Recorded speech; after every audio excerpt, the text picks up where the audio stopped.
사랑하는 영락교회 지체들에게 주 안에서 평화 인사를 전합니다. 오늘은 2023년 10월 17일 화요일입니다. 오늘의 묵상 본문은 민수기 27장 1절로 23절까지의 말씀입니다. 오늘 본문 말씀 27장 1절부터의 말씀은 이렇게 시작합니다. 요셉의 아들 므낫세 종족들에게 므낫세의 현손 마길의 증손 길르앗의 손자 헤벨의 아들 슬로보앗의 딸들이 찾아왔으니 그의 딸들의 이름은 말라와 노아와 호글라와 밀가와 디르사라. 슬로보앗의 딸들이죠. 특이한 것은 족보가 7대에 걸쳐서 기록되어 있다는 겁니다.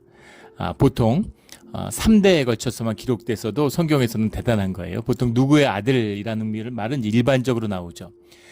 누구의 아들이란 말은 그 아버지의 유업을 계승한 자, 아버지의 유업을 삶으로 드러낸 자, 성취한 자를 그 누구의 아들 이렇게 부르는 겁니다. 그건 굉장히 이제 명예로운 호칭이죠. 그런데 누구의 아들, 누구의 손자, 누구의 손자, 누구의 아들 이렇게 나오는 경우는 이제 그 집안이 굉장히 이제 당당한 집안이라는 것을 의미하는 거죠. 근데 이 슬로보앗의 이 딸들은 7대에 걸쳐서 족보를 소개하고 있어요. 그래서 이거 족보의 길이 이거 굉장히 중요한 거죠. 성경에서 제일 족보가 길게 나오는 사람이 누굴까요? 예수님입니다. 그러니까 그것이 족보가 중요하다는 의미가 아니라 그것을 중요하게 여기는 하나님의 구속과 하나님의 신앙의 유업을 물려받은 그 증거를 사람들이 기억하는 그 신앙의 유업의 증거가 족보라고 사람들이 믿었던 것이죠. 그런데 7대가 기록된 것은 이들이 므낫세 종족 지파 가운데 요셉의 지파 가운데 굉장히 중요한 집안이다라는 사실을 볼 수 있습니다. 그 딸들의 이름을 이렇게 쭉 나열했다는 것도 이제 특이한 경우죠. 나이가 미혼의 딸, 20살이 안 된 미혼의 어린 딸들의 이름을 이렇게 쭉 나열했다라는 것은 이제 슬로보앗의 딸들이 굉장히 중요한 의미가 있다라는 것을 지적하고 있는 겁니다. 그들이 2절에 보면 회막문에서 모세와 제사장 엘르아살과 지휘관들과 온 회중 앞에 서서 이르되, 회막문이라고 하는 것은 나중에 성문 앞처럼 재판이 이루어지는 것이고 하나님께 모든 것을 의뢰하는 하나님의 판단에 맡기고 하나님이 재판장이고 왕이 되셔서 주님의 뜻을 구하는 자리, 이것이 회막문의 자리입니다. 성문 앞이 된 거죠. 나중에는 그곳에 지도자들이 모여서 의논하면서 또 기도하면서 주님의 뜻을 구하는 그런 자리에 나와서 하나님의 뜻을 구하고 있는 것이죠. 회막문이 재판의 시작이고, 오늘날 이 사법부의 전통의 뿌리가 사실 이 회막문 앞에 있는 거예요. 이것이 깊은 신앙에 대한 어떤 그 믿음에 대한 양심에 대한 그런 신뢰에서 기반한 것입니다. 살아있는 하나님을 믿고 하나님께 의지하는 마음들이 있는 사람 가운데 재판이 쓰는 거예요. 이 기독교 문명에서 오늘날 사법부라고 하는 근대적인 사법제도가 나왔습니다. 근데 지금 사법제도가 엉망진창이잖아요. 한국을 봐도 그렇고 미국을 봐도 그렇고 이게 뿌리부터 흔들리고 있어요. 이게 왜 흔들릴까요? 주님에 대한 신앙이, 우리 믿음, 교회가 흔들리기 때문입니다.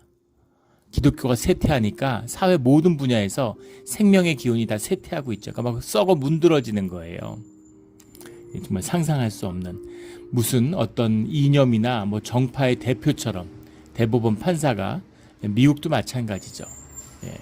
그래서 마치 대법원 숫자를 놓고 다투는 것이 무슨 정쟁의 중심인 것처럼 그런 식으로 사회가 타락해 있죠. 지금 그런 시대를 살고 있습니다. 미국에서 그 사법 방해라고 그러죠. 위증을 하면 30년형을 받습니다. 예전에도 몇 번 나눈 적이 있죠. 그 기억나는 존 에드워드인가요? 미국의 상원의원이었고 잘생긴 상원의원이었죠. 부통령 후보도 하고 그랬는데 그 사람이 부인이 이제 암투병을 하는데 바람을 피운 거예요. 근데 미국에 뭐 간통죄가 있는 것도 아니고 그것은 이제 비난받을 일이지 무슨 사법적으로 판단을 받을 그런 죄는 아니죠. 미국에서는. 그런데 이 사람이 이혼 재판을 하는데 바람 핀 적이 없다고 그랬다가 나중에 바람을 폈다는 사실이 드러났습니다. 그래서 위증죄로 30년형을 받았어요. 어떻게 그럴 수가 있습니까? 뭐 사람을 죽여도 10년, 15년 나오는데 미국에서 거짓말했다고 30년형을 받는다고 성경 위에다 손으로 얹고서 진실을 얘기하겠다고 선언했죠. 그래서 하나님의 이름을 더럽힌 것이죠. 미국의 대통령이 선서할 때도 성경 위에 손을 얹고 주님 앞에 이제 선서를 하는 거잖아요. 그 필그림의 이제 전통 속에 세워진 나라니까 이제 그렇게 하는 거죠. 이 시작이 회막문에 지도자들이 있고 그 앞에 나왔다는 것은 지도자들 앞에 섰지만 주님 앞에서 주님의 뜻을 구별받겠다라고 하는 것이 나와 있는 거죠. 그래서 그 딸들이 회막문 앞에 나왔어요. 3절에 우리 아버지가 광야에서 죽었으나 여호와를 거슬러 고라 무리에 들지 아니하고 자기 죄로 죽었고 아들이 없나이다. 자기 죄로 죽었다라고 하는 것은 그 고라에 참여함으로써 주님께 반역함으로써 주님께 받을 그 유업을 박탈당하지 않은 사람들이다. 자기 죄로 우리 육신을 입고 있기 때문에 우리 육신의 죄로 아담의 죄로 우리가 모두 그 죄에 묶여서 죄로 죽잖아요. 자기 죄로 죽었고 아들이 없나이다라는 것도 죄인입니다라는 고백이죠. 그 자식이라는 것을 부모의 축복으로 하나님의 축복으로 받아들이던 그런 시대이기 때문에 아들이 없나이다라는 것은 자기 죄로 죽었고 죄에 대한 벌을 받았습니다라는 그런 고백입니다. 그런 고백을 주님 앞에 먼저 드리는 것이죠. 그래서 이들이 죄인으로 주님 앞에 나왔다는 거예요. 굉장히 중요한 것입니다. 성경에 기록된 것은 중요하지 않은 게 없죠. 그렇지 않으면 왜 기록했겠습니까? 주님 앞에 나아갈 때는 죄인으로 나가야 되는 거예요. 만약에 슬로브아의 딸들이 와서 권리의식, 내 권리다라는 권리를 다투려고 했다라면 아마 이 율법 자체를 흔드는 이런 놀라운 그 반전은 없었을 겁니다. 그런데 주님 앞에 서서 내가 죄인인 것을 고백하는 거죠. 우리가 주님 앞에 권리가 없어요. 왜 저 사람은 축복하는데 저는 축복 안 합니까? 왜 저 사람은 저렇게 많은 몫을 주면서 저는 조금밖에 안 줍니까? 그런 마음가짐으로 나오면 주님 앞에 은혜가 없는 것이죠. 받을 은혜가 없습니다. 죄인이 아닌데 용서받을 게 뭐가 있겠어요? 용서가 없는데 무슨 은혜가 있겠습니까? 무슨 긍휼이 있겠어요? 주님과 아무 상관이 없는 것이죠. 늘 용서받은 죄인으로 주님 앞에 무릎 꿇는 그런 우리 모두의 신앙의 자리가 되기를 주의 이름으로 축원합니다. 4절에 어찌하여 아들이 없다고 우리 아버지의 이름이 그 종족 중에서 삭제되리이까 우리 아버지 형제 중에서 우리에게 기업을 주소서. 이 땅을 유업으로 받는 땅의 제도, 이 계대제도의 핵심은 하나님이 주신 하나님의 뜻, 아버지의 이름으로 받은 하나님의 뜻을 소중히 여긴다, 소중하게 받는다라는 것이죠. 그래서 아버지의 이름이 제한다는 것은 하나님의 유업이 폐하여진다, 하나님의 기업이 폐하여진다라는 의미로 받아들인 겁니다. 그래서 어떻게 그럴 수가 있겠습니까? 아들이 없다고 어떻게 하나님의 유업이 폐해지겠습니까? 이런 얘기인 것이죠. 그러니까 아버지의 이름을 높이기 위해서 왜 우리는 딸이라고 무슨 페미니즘, 남자만 땅 주고 여자는 땅 안 줘? 딸이라고 땅 안 줘? 이런 불공평한 게 어디 있어? 이러는 게 아니라는 겁니다. 그런 권리의식으로 이루어진 일이 아니다라는 거죠. 땅을 준다고 하는 의미가 개인에게 준다는 의미는 아니죠. 물론 여기서 땅의 소유권이라는 것이 처음으로 나오고 발전되는 계기는 되었지만 엄밀히 말하면 지금 자본주의에서 얘기하는 사유권의 절대, 사적 소유권을 얘기하는 것은 아닙니다. 그런 건 없어요. 이건 내 거야. 이건 네 거고 이건 내 거야. 이런 건 아니라 가족의 것인 거죠. 지파의 것입니다. 종족의 것인 거예요. 가문으로 주는 거죠. 근데 이제 이 땅을 나누다 보면 농경사회의 이제 큰 이건 도전이죠. 근본적인 가장 뿌리에 있는 도전입니다. 땅은 제한돼 있잖아요. 우리 자본, 노동, 토지 이게 이제 경제의 3대 요소라고 하는데 자본은 늘릴 수 있죠. 노동도 늘릴 수 있습니다. 뭐 애를 낳던 사람을 끌고 잡아오던 노예로 노동 투입도 늘릴 수 있죠. 그러나 땅의 투입을 늘릴 수는 없죠. 땅은 제한되어 있는 것입니다. 그러니까 땅이라고 하는 것이 시대가 지나면 이제 지가가 계속 오르게 되죠. 그 일본의 그 미쓰비시 자동차, 이게 자동차에 사실 뿌리가 되는 기업인데 다른 기업들한테 밀려가지고 이제 굉장히 약해졌죠. 그 현대차의 기술을 제휴하고 현대차의 초기 모델들이 다 미쓰비시 모델이잖아요. 선생님이죠. 현대가 지금 세계적인 세계 그 자동차 회사 중에 랭킹 3위를 기록할 만큼 큰 회사가 됐는데 미쓰비시는 뭐 일본에서도 3위 안에 못 드는 쪼그라든 회사가 돼버렸어요. 좀 신기한 일이죠. 근데 미쓰비시가 동경 근처에다가 자동차 공장이 있었는데 한 50년 동안 그 공장이 장사가 안 되니까 공장을 접는데 미쓰비시 회사가 2차 대전 이후에 벌어들인 그 모든 수익을 다 합친 것보다 그 땅판 수익이 수십 배라는 거죠. 예. 한국은 왜 제조업의 강국일까? 한국이 왜 제조업의 강국일까? 저는 그게 궁금했습니다. 예, 제조업이 쇠퇴하잖아요. 근데 일본도 이제 제조업의 명맥을 유지하고 있고 한국도 유지하고 있습니다. 그래서 왜 한국이나 일본은 제조업이 쇠퇴하지 않을까? 큰 궁금증이죠. 뭐 장인 정신이 어떻고 뭐가 어떻고 얘기하지만 사실은 아주 냉정한 얘기는 뭐냐면 사실은 부동산 때문이라는 거죠. 예. 생산성만 생각하면 베트남이나 인도네시아나 뭐 중국으로 갔어야죠. 근데 공장을 하면 공장 사업한 것보다 그 땅값이 오르는 게 나중에 돈을 훨씬 더 많이 버는 겁니다. 예, 그런데 산업공단이나 공장을 유지하면 전기도 싸게 쓰고 뭐 여러 가지 특혜가 많죠. 세금 같은 것도. 예, 그러니까 큰 의미에서 이제 부동산 투자로 이제 제조업을 한다는 거예요. 예, 그 헨리 조지라고 하는 지가의 계속 부가 자산 가치가 토지에 집중되니까 사실은 노동, 자기가 일해서 버는 돈에 대해서 과세하는 것은 이건 기독교 정신에 맞지 않는다는 거죠. 그래서 땅에만 세금을 부과해야 된다는 겁니다. 이게 이스라엘 사회잖아요. 예. 그러면 이 부의 불평등이라는 건 자산 가치에서 오는 거기 때문에 모든 것이 땅에서 오죠. 땅의 소유라고 하는 것, 땅이 개인이 소유해서는 안 된다라는 것이 조지스트의 핵심이죠. 그 사상을 그대로 물려받은 게 사실은 공산주의자들입니다. 토지를 국유화하는 건 주님의 정신은 아니죠. 국유화라는 게 아니죠. 예. 공동체가 서로 같이 가족으로 나누라는 겁니다. 가족끼리. 그래서 가족의 것으로 땅을 갖고 있다가 그러면 자꾸 불평등이 생겨나고 자꾸 이렇게 나누어지잖아요. 그러면은 50년이 되면 대희년이 돼갖고 원래대로 하던 대로 다시 다 되돌리는 거죠. 다 되물리는 것. 이게 희년의 정신인 거죠.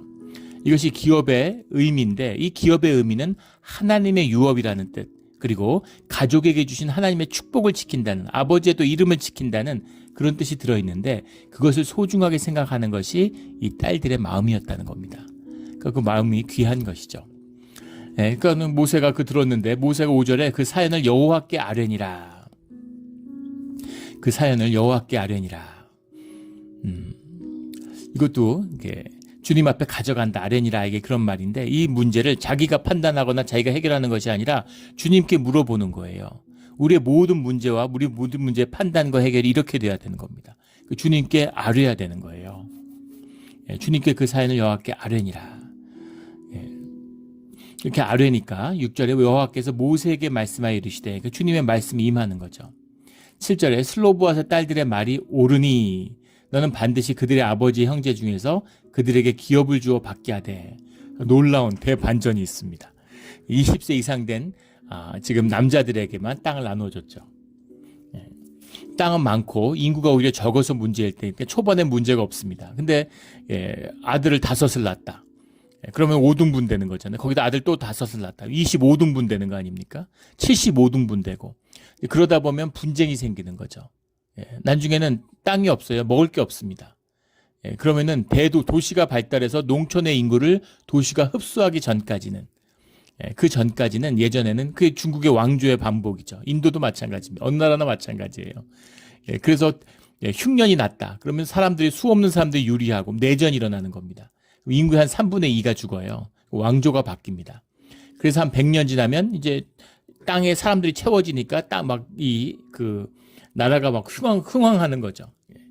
그러다가 절정기를 맞이하고 그때부터 다시 쇠퇴기로 들어가고 계속 내전과 갈등에 시달리게 되는 거죠. 이게 왕조 교체 사이클입니다. 중국 같은 경우는 정확히 일치하죠. 그런 게 아니면 러시아처럼 농로를 만들어가지고 땅을 아예 소유하지 못하게 하고 농촌은 땅에 묶인 노예죠. 농노입니다. 그래서 장원을 만들어서 거기서 농노로 대대로 노예로만 살게 하는 이제 그런 방법도 있죠. 사회마다 그 내란과 사회 체제가 무너지는 것을 막기 위한, 그래서 그런 중세 시대 고도의 신분제, 고도화된 차별 체계 이런 건 모두 다 내전과 대규모의 학살을 막기 위한 그런 어떤 사회 기저죠. 근데 그런 것을 이제 피하는 그런 지혜를 만든 것이 이제 그걸 떠받치고 있는 게 아시아에서는 유교 같은 겁니다. 가부장적인 질서를 만드는 거죠. 장남이 다 가져. 나머지는 갖지 마. 그 대신 장남이 그런 사람들에게 베풀고 나누면서 이제 그렇게 살아. 이런 공동체주의를 이제 받아들이는 것이죠. 그런데 이 형제들이 그 땅에 대한 종족의 같은 권리를 갖고 있다. 그러니까 이런 상당히 지혜가 수천 년 먼저, 한 3,000년 먼저 이런 지혜를 얻었다고 할 수 있는데, 그것이 사회화된, 제도화된 것이라고 하면 그것은 결국은 큰 문제를 일으킬 수밖에 없는 인간의 갈등, 인간이 악하잖아요. 그래서 결국 악한 갈등으로 나타날 수밖에 없는 겁니다. 근데 그것이 아니라 주님 안에서 주님의 사랑으로 나누어가는, 주님의 유업으로 나누어지는 이제 그런 길을 가라 하는 것이 주님의 인도하심의 뜻인 거죠.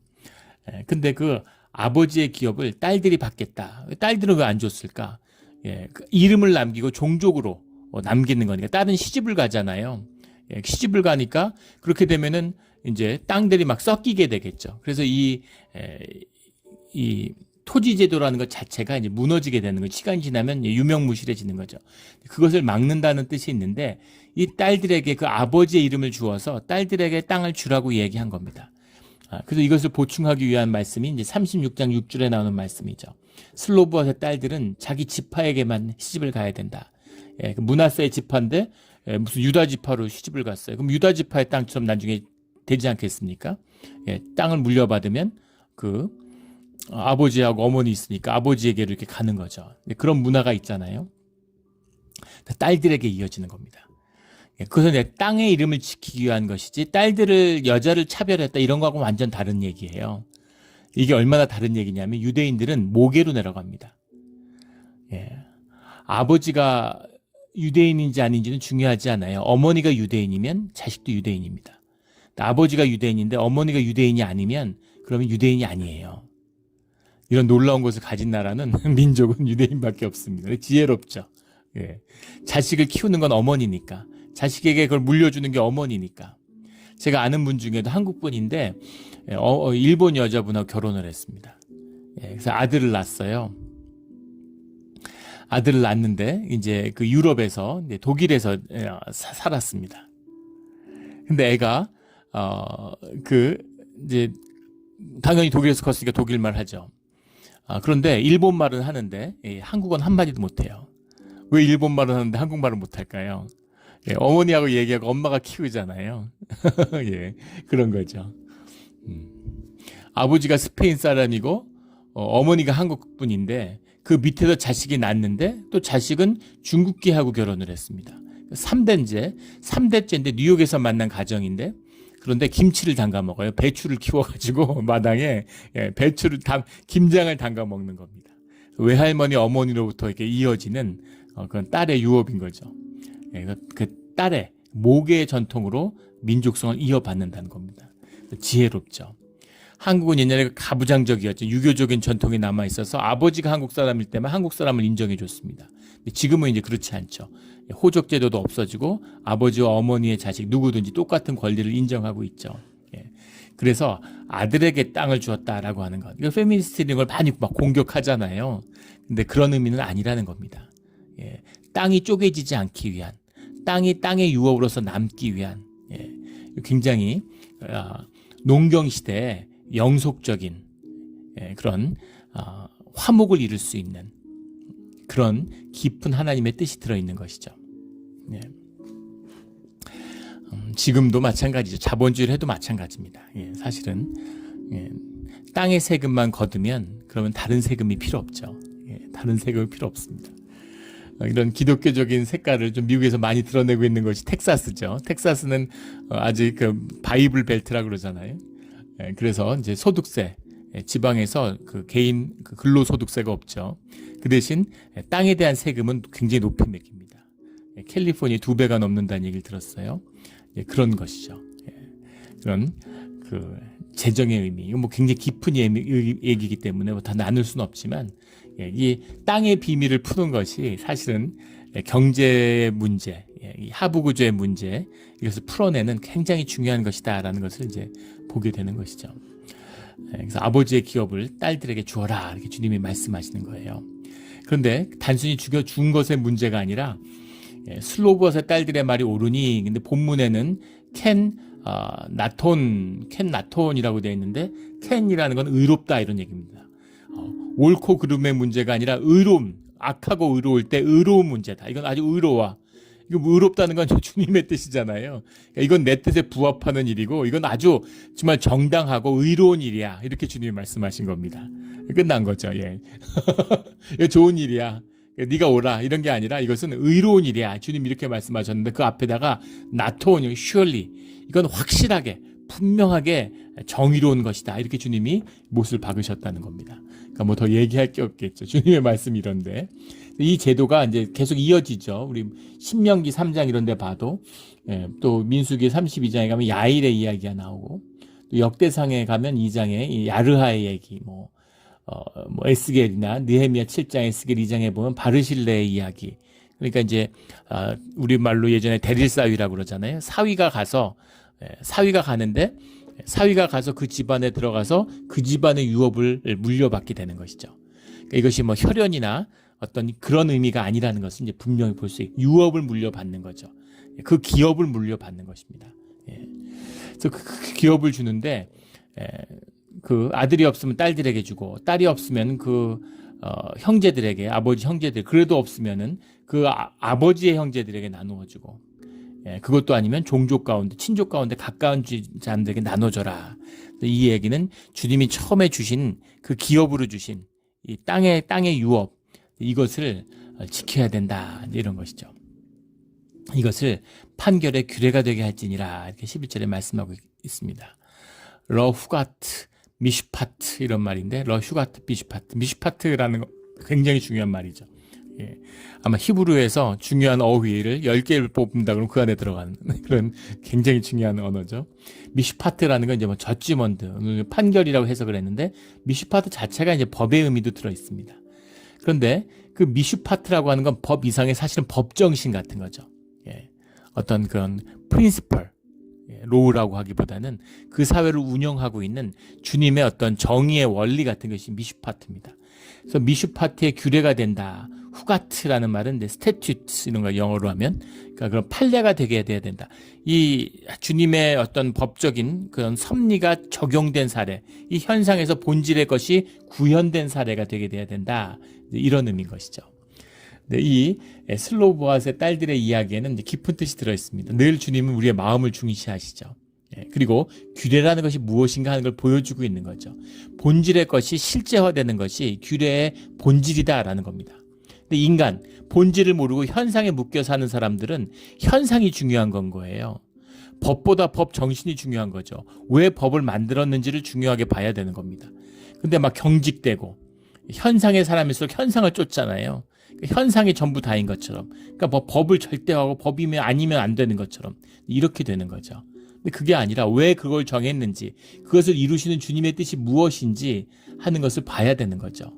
이 현상을 쫓으니까 나중에는 여성을 차별하는, 세상과 달라지는 게 없는 거죠. 예. 그래갖고 20세 이하는 안 돼. 뭐 여자는 안 돼. 뭐 이런 식으로. 그런 뜻이 아니다. 뜻을 정확히 알아. 왜 그렇게 했는지를 너희가 정확히 알아야 돼. 이제 그런 의미인 거죠. 예. 돼지 잡고 소 잡고 제사 지내는데 돼지 잡고 소 잡는 것은 그 당시 사람들이 하던 거잖아요. 그런데 그 의미가 무엇인지를 주님이 정확히 밝혀주시는 거죠. 그래서 너의 죽음을, 내 죽음을 만나지 않고서는 하나님과 함께 할 수 없다는 그 초월의 세계를 말씀하고 계시는 거잖아요. 무슨 돼 잡고 소 잡는 것이 뭐 대단한 그게 아닌 것이죠. 예, 그런 의미입니다. 그런 의미에서 판결의 규례가 되게 해라. 주님이 말씀하세요. 자신의 문제, 상상해도 되십니까? 예. 애굽에서 나왔는데 애굽의 문화에 얼마나 젖어 있겠어요. 농경사회, 목축사회는 더하죠. 기본적으로 가부장적인 사회입니다. 근데 딸들이 나와서 그것도 미성년의 딸들이에요. 예. 딸들이 결혼을 했으면 남편의 땅을 받았는데 이런 얘기 자체가 되지 않겠죠. 근데 그 딸들이 나와가지고 회막문에 나와서 모세 앞에 나와서 주님 앞에서 이 문제를 해결해 달라. 주님의 뜻이 무엇인지 드러내 달라. 공의가 무엇냐. 주님이 너희의 판단, 슬로보아스의 딸들의 말이 공의야. 너희들이 정의로워. 그걸 밥의 판단의 기준으로 삼아. 이렇게 주님이 말씀해 주신 거예요. 주님이 함께 하시는 주님의 말씀이 우리에게 임하는 그런 세계의 모습입니다. 이게 세상을 변화시켜 가는 거죠. 이게 세상을 다스리는 권세의 근원이에요. 예. 세상에 아무것도 바꿀 수 없을 것 같지만 주님의 말씀으로 그 세상이 바뀌어 가기 시작하는 겁니다. 주님의 말씀을 받고 순종하는 자들이 그 역사를 시작하는 거죠. 이 순수함, 이 주님 앞에 순결함, 이것이 얼마나 중요한 것인지 하나님과의 신앙은 말할 것도 없는 것이고 세상 가운데서도 이것이 세상을 바꾸는 힘의 원천이라는 겁니다. 우리 깊은 비밀을 슬로보아스의 딸들의 믿음이 오늘 우리의 믿음이 되기를 주의 이름으로 축원합니다. 12절부터 23절까지는 모세의 후계자 여호수아를 세우는 그런 말씀이죠. 신명기 31장에 나오는 그 말씀과 연결되어 있습니다. 12절에 가면 여호와께서 모세에게 이르시되 너는 아비람 산에 올라가서 내가 이스라엘 자손에게 준 땅을 바라보라. 아비람 산이라고 되어 있는데 아비람 산맥이죠. 아비람 산맥에 있는 비스가의 산이 있고 비스가 산이 그 봉우리 중에 느보라고 하는 그 정상에 서서 바라보는 거죠. 지금도 그 느보의 정상은 이제 이 요르단에 가면은 남아 있다고 그래요. 그 느보산에 올라가면 한 100km 정도, 60마일 정도가 보인다고 그러죠. 오른편에 동편에 있는 거니까. 또 이 요단강의 끝자락이고 사해가 시작되는 지점입니다. 거기서 서면 이제 예루살렘이 내려다 보이는 거죠. 예루살렘을 볼 수 있는 지역이 아주 장관이라고 그래요. 가보질 못했는데 가본 분들이 이제 우리 교회에서도 이제 그런 말씀하는 분들이 있어요. 우리도 한번 교회에서 성지순례 같은 거 한번 가야 되지 않느냐, 이런 저희가 기도하면서 또 주님이 허락하시면 또 은혜 가운데 그런 길이 열리겠죠. 그래서 저도 죽기 전에 한번 꼭 갔으면 하는 소원이 있어서 기도하는데 이제 그런 것입니다. 우리도 그런데 모세는 어땠겠습니까? 모세가 40년의 광야의 길을 걸어왔는데 이 요단강을 건너는 것이 얼마나 꿈꿨겠어요. 그걸 건너지 못하는 겁니다. 근데 그것을 모세가 받아들이는 거죠. 주님이 느보산에 올라가서 아비람 산의 꼭대기에서 이제 한번 그걸 쫙 이거에 내가 너에게 주려고 했던 땅이다라는 걸 보여주시는 겁니다. 14절에 보면 신광야에서 무리바의 사건이죠. 무리바라는 게 다툼인데 다툼, 그 물을 갖고 다퉜던 그 사건, 주님의 뜻을, 은혜를 가렸던 그 사건으로 인해서 모세는 들어갈 수 없게 됐죠. 참 그 가슴 아픈 사건이지만 또 그 사건으로 인해서 그 주님의 말씀이고 또 주님의 판단, 주님의 그 거룩함과 또 주님의 그런 어떤 두려움, 그러니까 주님을 만날 때 경외함이 있을 수밖에 없는 것입니다. 주님은 사랑이고 긍휼이고 자비의 주님이시지만 또 주님이 공의의 주님이고 정의의 주님이세요. 주님은 늘 어려울 수밖에 없고 육신을 입고 죄된 우리 인간이 주님과 함께 한다는 것이 얼마나 어려운 것입니까? 주님이 십자가에 피를 흘려주신 거죠. 죄사함을 우리에게 주신 겁니다. 선물로. 주님의 은혜 때문에 우리가 예배를 드려요. 우리가 늘 예배를 드리고 우리의 죄를 주님 앞에 회개하고 고백하고 용서를 받습니다. 주님과 함께하는 비밀이죠. 이 비밀에 모세도 누리지 못했던 가나안에 못 들어가는 겁니다. 죄 때문에. 근데 우리가 주님의 땅에 은혜로 들어가는 것이 십자가의 보혈로 들어가는 것입니다. 이 놀라운 모세도 받지 못한 은혜를 우리가 받고 있어요. 우리의 신앙입니다. 이것이 우리의 모습, 우리의 자리예요. 이 놀라운 은혜를 놓치지 않는 우리 모두가 되기를 주의 이름으로 축원합니다. 그래서 주님이 모세를 데려가겠다 이렇게 말씀하시는 겁니다. 그러니까 모세가 그 주님께 이제 간구하는 것이 16절에 모든 육체의 생명의 하나님이시여 원하건대 한 사람을 회중 위에 세워서 17절에 그로 그들 앞에 출입하며 출입하다라는 말이 그 야오부라는 말인데 야보라는 말이죠. 야보라는 말인데 영어로 하면 out and come입니다. 나가고 들어오는 거예요. 왔다 갔다 하는 것.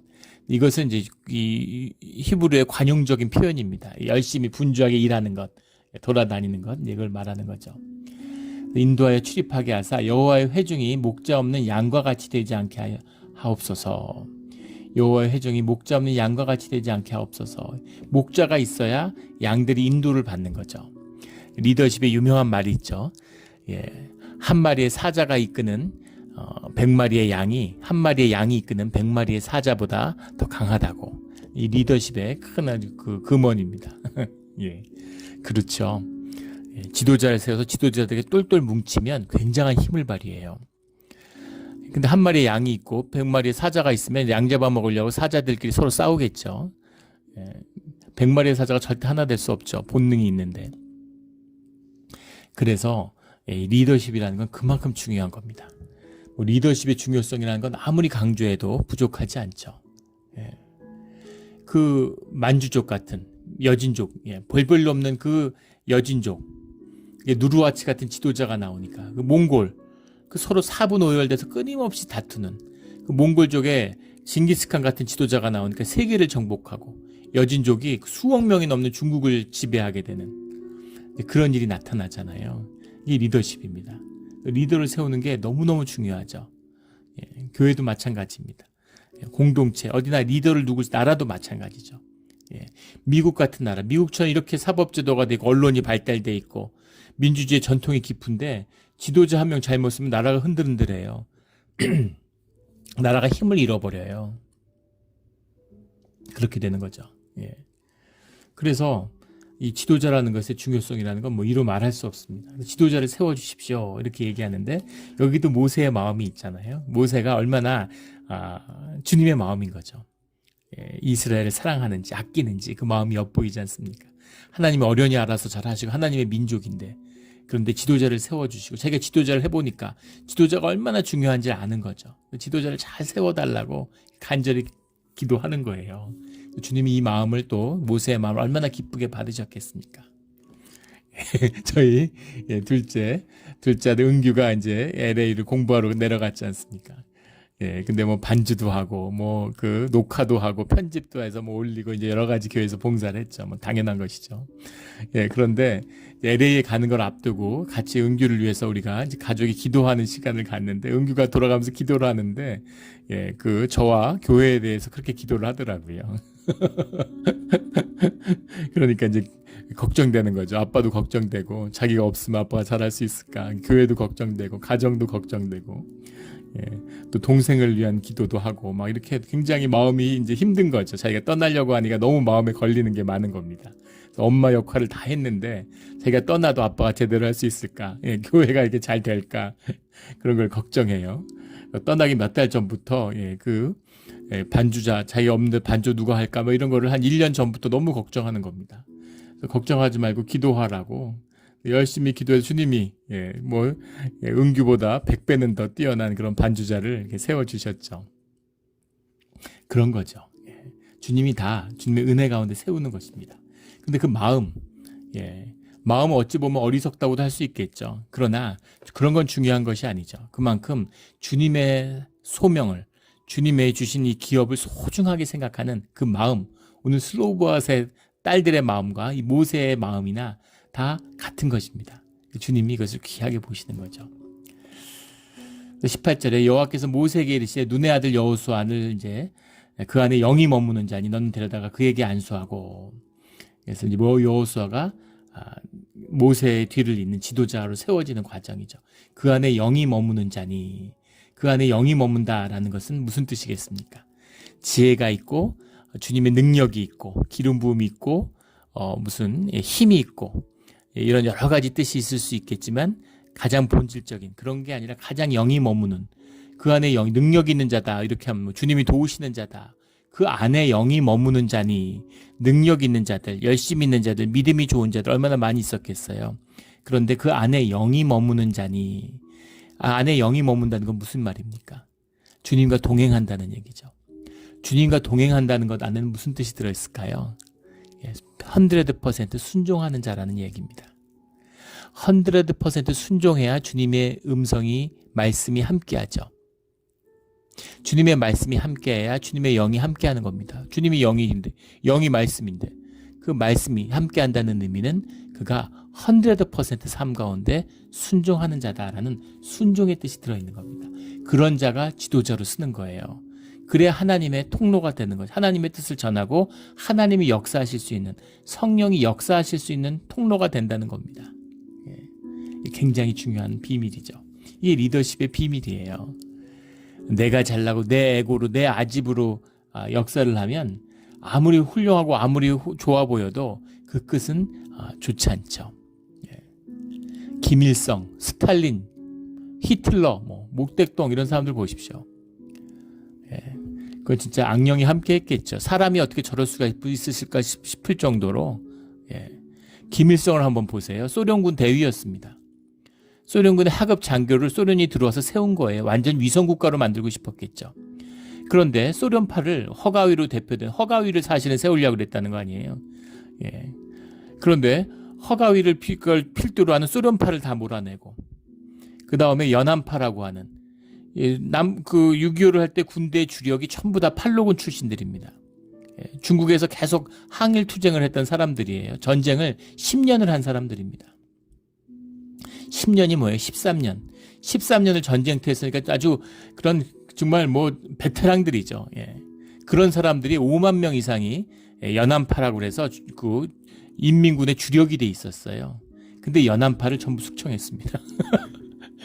김일성을 따랐던 소위 갑산파라고 불리는 자들은 100여 명 남짓했죠. 근데 도대체 그리고 그 남한 안에 있었던, 예, 한반도 안에, 조선 안에 있었던 남노당이라고 하는 또 거대한 세력이 있죠. 남쪽에 인텔리들이 다 올라가는. 예, 남노당도 당원들도 못지 않았고 강력한 세력이었죠. 근데 남노당도 전부 다 숙청했습니다.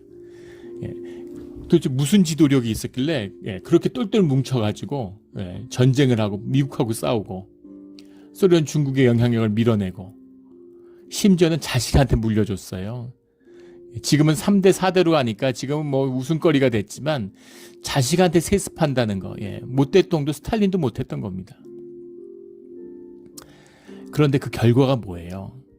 예, 김일성을 살아있을 때 만났던 사람들은 김일성이 굉장히 영웅적인 면모가 있다는 거죠. 예, 굉장히 소탈하고 예, 만났던 사람들은 다 좋아한답니다. 뭔가 굉장한 매력이 있었겠죠. 굉장한 리더십이 있었겠죠. 그런데 그 끝이 뭐냐는 거죠. 예, 북한을 세계에서 가장 비참하고 가난하고 불쌍한 나라로 만들었습니다. 예, 이게 예, 리더십의 결과는 뭐냐면 뛰어난 리더의 비밀은 뭐예요? 결국은 뛰어난 리더십의 비밀은 뛰어난 그 나라를 좋은 곳으로 이끌어가는 데 있는 거죠. 그 열매가 좋아야 되는 거잖아요. 그 열매를 맺게 하는 분은 오직 성령님이시라는 겁니다. 성령이 함께하지 않는 열매가, 물론 그것도 열매가 있지만 악한 열매, 나쁜 열매를 맺은 거죠. 비참한 열매를 맺은 겁니다. 예, 쓴뿌리에서 나오는. 주님이 함께하는, 그 안에 영이 머무는 자니 주님께 순종하고 주님의 뜻을 이루어가는 자다라는 거죠. 예. 오늘 19절에 보면 그에게 위탁하여 라는 말씀이 나오고 23절에도 그에게 안수하여 위탁하되 이런 말씀이 나오는데, 우리 그 8장에 나왔던 그 위임하다라는 말이 나오죠. 위임이라는 말은 말레라는 말인데, 이거는 fill, full, 채우다라는 의미입니다. 채운다라는 말이 들어있는 거죠. 어떤 영의 충만함, 제사장을 세운다 할 때 제사장을 위임한다, 그 말과 구분하기 위해서 위탁이라는 말을 오늘 썼는데, 위탁이라는 말은 웨이, 사후웨후, 시비타 이런 말인데, 이 전부 다 이제 임명하다, 영어로 하면 inaugurate, 임명하다라는 뜻인데 원뜻은 세운다는 말입니다. 세운다, 스탠드, 세우는 거죠. 예. 예.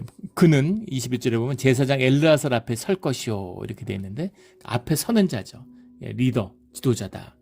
그리고 엘르아살은 제사장인데, 대제사장인데 우리맨 판결로서 여호와 앞에 물을 것이며 그를 도와라. 모세와 아론의 역할을 이제 여호수아와 엘르아살이 맡아서 이제 하게 되는 거죠. 예. 이제 그런 이 역할의 분담. 계단 앞에 두 감람나무처럼 주님 앞에서 한 명은 이 전통적인 이 리더십의 이제 두 기둥이죠. 보통 곰과 샤먼이라고 그러죠. 지도자와 제사장, 그 둘이 서서 하늘의 뜻을 구하고 그 뜻을 사람들 가운데 행하는 자, 그렇게 세움을 받는 겁니다. 이 주님을 향한 이 마음으로, 큰 시련이고 어려움이지만 이것을 축복으로 바꾸어내는 신앙의 비밀입니다. 이 깊은 비밀을 깨달아 주님 앞에서 눈에 보이는 현상의 것이 아니라 실제의 복으로 주님의 뜻을 이루어내는 그런 우리의 신앙의 길이 되기를 주의 이름으로 축원합니다. 아멘. 기도드리겠습니다. 하나님 아버지, 감사합니다. 오늘 슬로보앗의 딸들의 믿음을 보옵니다. 삶 가운데 예전에 없던 일이지만 그 마음에 순결한 믿음으로 또 아버지의 이름을, 아버지의 기업을 소중하게 여기는 그 소망과 믿음으로 주님 앞에 나와서 주님 앞에 새로운 율례를 세우는, 이것이 신앙이고 이것이 믿음의 본질임을 우리에게 말씀하여 주시니 감사합니다.